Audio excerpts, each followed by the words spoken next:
শিলচরে দিন দুপুরে এক মহিলার টাকার ব্যাগ ছিনতাই করে নিয়ে যাওয়ার সময় জনতার হাতে ধরা পড়ল এক চোর। ঘটনার বিবরণে জানা যায়, শনিবার শিলচর ন্যাশনাল হাইওয়ে রোডের একজন মহিলা ব্যাংক থেকে টাকা তুলে একটি হোটেলে কিছু খাওয়ার জন্য যান। তখন এই চোর সুযোগ বুঝে মহিলার টাকার ব্যাগ নিয়ে পালিয়ে যায়। তখন মহিলা চিৎকার চেঁচামেচি শুরু করলে স্থানীয়রা দৌড়ে গিয়ে চোরকে আটক করে উত্তম মধ্যম দিয়ে পুলিশের কাছে সমঝে দেন।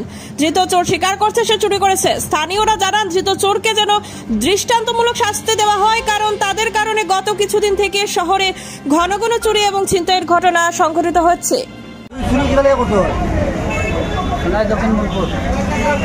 কি চুরি করছো?